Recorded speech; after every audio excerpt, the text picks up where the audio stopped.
MeghalayaPost.news. Kakasi Students Union KSU minta kesengi kalau aipor tang citayo ya ke MPSC ban pyntreikam thymmai ya ke rukom pyntreikam ke badai katkum ke bala menjur da ke MPSC Reforms Committee ha ke kaipot bala pha syak sarkar house nem ladem bat ban pentikna ya ke jing thungkam tungjam ka bakhu basuba ha bukran skilat pathai kubor minta kesengi chairman ke KSU Employment Cell samla Ruben Najiar ula ong ya ke kaipot ladem ban pha syak sarkar hau benai Agos arajar arpusan bat kamdon kandu ke jing kala ban pyntreikam ya ke rukom pyntreikam ke thymmai ke bala penlong ya ke KSU ban kendo no menta kesengi ya chairman ke MPSC ubadi langstang chairman ke commission ula ong ba kidang to kit benya ya kani kekam bat ompat dayo ban bishar benya ya kani kekam kajing menjur ke daina ke bentang ke MPSC ban pyntreikam ya ki rukom pyntreikam thymmai ong samla najiar ha ka ba penpau ya kajing sokya halor kajing slam ban pyntreikam ya ka rukom pyntreikam thymmai ula ban rap ru da ka ba ong ba ka KSU kala aipor ya ke MPSC tang hapo shtayo ya ka rukom pyntreikam ka thymmai bat ka ba ya deiru bat kajing penpau ya ki marks ki samla wat kam bat ki ki rukom pyntreikam ki bala penpau ha ka kaipon kenang bakani kan wanra ya kajing khut kajing subah halor ka rukom thungkam thungjam hapo ka MPSC ha ka ba kumbalong hadu menta kamdon kajing khut jing subah ha ka thungkam ka thungjam. The Student Union Employment Monitoring Cell met the chairman of the MPSC today in regard to various issues that the union has seen over the time which is pertaining to MPSC examinations. What we have seen is that in previous years the union has had many agitation protests for fair and transparent recruitment, based on our continuous demand, the government has set up a committee, and that committee was headed by FR Karngor and IAS, and there are other members also in that committee, and based on the findings in the committee we have also placed our 20-point charter, 20 points for fair and transparent recruitment in MPSC, and all those points were incorporated. Most of those points were incorporated in that report of the committee, and that report was established in the month of August. And we thought, like, since it's a government report and government has already sent it to MPSC to bring about changes, that MPSC will take into consideration and will bring about those changes.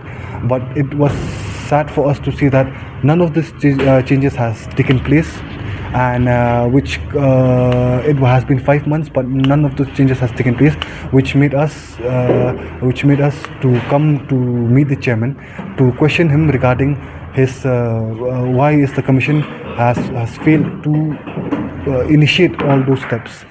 To which he has said that, like, the commission is still studying the matter. In fact, there's nothing to study about it. The study and everything has been done from the committee. It's just for the commission to implement it. And today again we came officially with writing, and we have given 1 week time to the chairman and the other members of the committee that they have to implement these changes within 1 week, and that is a disclosure of marks and other reforms which are there in the report, so that there will be some transparency in the recruitment process, because as of now we have seen there's no transparency in the recruitment process. Initially we have seen that we are trying to, from the union side, we are trying to bring about changes, positive changes, so that there will be free and transparent recruitment. But we have seen that commission, the MPSC in return, is bringing different policies so that to manipulate the examination. One such instances is the typist examination, which has been conducted in the month of November or December 2025. Most of the time we have seen that for these grade C and grade D examination, most of the examination has to be done through multiple choice questions. Means the written examination has to be done in an objective time. But this time around they have brought it through a descriptive. And why do you want to bring in descriptive form of examination? So that they can manipulate the marks. Because in objective type, if there is a 50 question and you get 20 correct answers, no one can change it. But in descriptive, it depends on the examiner whether he'll give you 10 marks, 20 marks, 30 marks, or whatever marks. It depends on him, and neither the court can also intervene in that matter.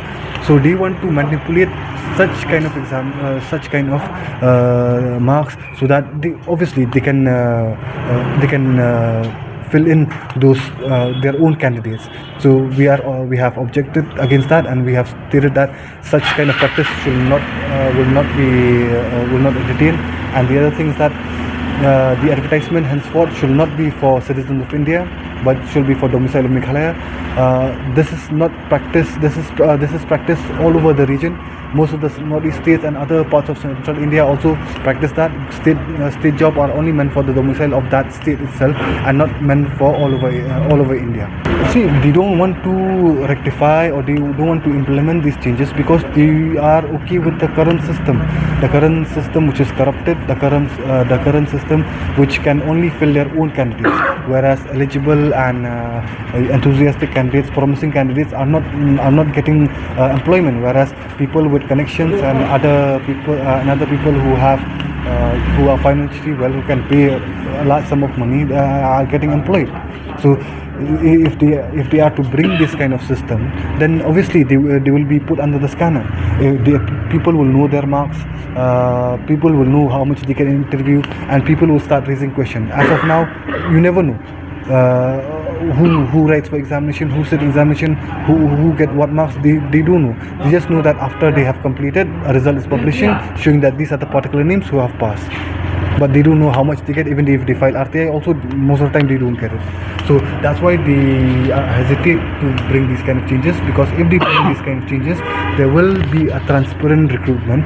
I will not say that the system is flawless, but it is one step ahead for transparent recruitment. There are certain other matters and aspects also which need to be changed, but at least we one step at a time. We have been very diligent in our approach. This matter has been pending for over a year. We have initiated dialogues. We have had dozens of meetings to bring about these positive changes. But if these changes are not being brought through dialogue, which we have initiated so far, then we have to take some extreme measures, and these extreme measures will not be towards their liking or anyone liking also, but we have to take it to ensure that there will be fair and transparent recruitment. MeghalayaPost.news